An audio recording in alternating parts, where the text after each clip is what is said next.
Ravi de vous retrouver, mesdames et messieurs. Vous êtes sur Info 24 Sénégal, l'heure de vous donner l'essentiel des nouvelles du jour. Bonjour et bienvenue à tous.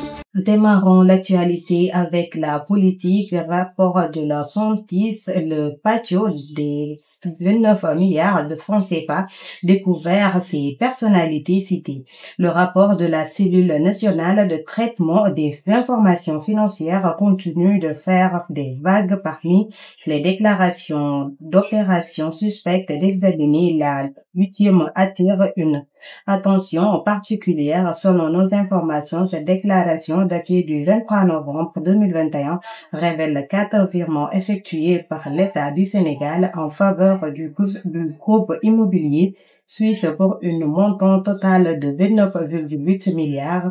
Ces transferts réalisés entre février et août 2021 intriguent les enquêteurs, bien que les fonds aient transité par le compte de Guise, il n'aurait pas été utilisé directement par cette société. Affaire des 125 milliards, un soutien de taille pour le député Farba Ngom. Le député sénégalais Farba Ngom est au cœur d'une procédure de levée de son immunité parlementaire initiée suite à des accusations de blanchissement de capitaux selon des rapports de la cellule nationale de traitement des informations financières. Il est suspecté d'avoir créé des sociétés écrans pour effectuer des transactions douteuses totalisant plus de 125 milliards de francs CFA avec des flux financiers injustifiés entre ses comptes personnels, ceux de ses proches et de ses sociétés partenaires. Une certaine presse a informé que la levée de l'immunité parlementaire du député Farba Ngom est prévue ce vendredi 17 janvier 2025. Cependant, le député élu sous la bannière du parti PASTEF a tenu à faire quelques précisions sur la procédure de levée de l'immunité parlementaire du député de Takowalo. Voici l'intégralité de son poste. Levée d'immunité parlementaire de l'honorable député Farba Ngom. Quelques précisions sur la procédure. Jeudi 16 janvier sera constituée la commission ad hoc de la désignation de ses 11 membres, 9 députés PASTEF, un de Takowalo et un du groupe des non-inscrits. Vendredi 11 à 11h, convocation de la plénière chargée uniquement par une résolution le clarifier la désignation des 11 membres de la commission ad hoc. La présidente du groupe parlementaire Takowalo Sénégal, Aïssatou Tall Sall, s'est exprimée sur l'affaire des 125 milliards de francs CFA dans laquelle le député Farba Ngom, membre de la coalition, est cité dans cette déclaration, intervient à la suite des réunions du bureau de l'Assemblée nationale et de la conférence des présidents. En société, une grave accident signalé sur le péage Sens AIBD. Une grave accident vient d'être signalé sur l'autoroute à péage reliée Dakar à l'aéroport international Blaise Diagne, plus précisément au niveau de Keur Massar. Selon les témoignages requis sur place, l'accident a mobilisé plusieurs ambulanciers, signe que l'impact pourrait être sérieux. Pour l'instant, aucun bilan officiel n'a été communiqué, mais les premières informations indiquent qu'il pourrait y avoir plusieurs blessés. L'affaire Mohamed Diop, les 6 policiers risquent 7 ans de prison. Les 6 policiers inculpés et placés sous mandat de dépôt en avril dernier suite à la mort de Mohamed Diop ont comparu hier devant le tribunal de grande instance de Pikine-Guédiawaye.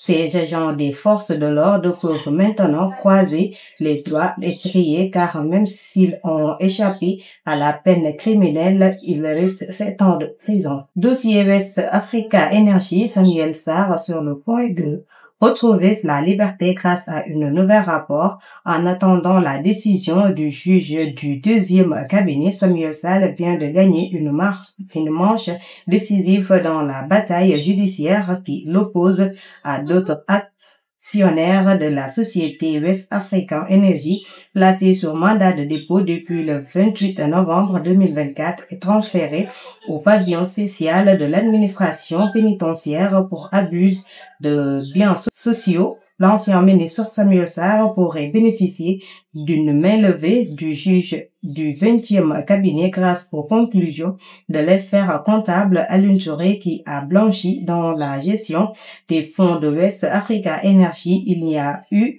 ni perte active, ni manque à gagner, a écrit l'expert dans son pré-rapport transmis au parti L'Observation. L'affaire des 125 milliards de francs CFA, Tahirou Sarr au cœur de transactions obscures. Bien que sa culpabilité ne soit pas encore établie, Seydou Sarr est cité dans un rapport de la Santis transmis au parquet plaçant le député Mamadou Ngom dit Farba Ngom au cœur d'une tempête politico-judiciaire. D'après nos sources, cette affaire fait état de mécanismes de blanchissement de capitaux impliquant des sociétés d'écran utilisées pour des transactions suspectes cumulant plus de 125 milliards de francs CFA ainsi que des flux financiers judiciaires circulant entre les comptes personnels du député maire de Agnam et ceux de ses proches.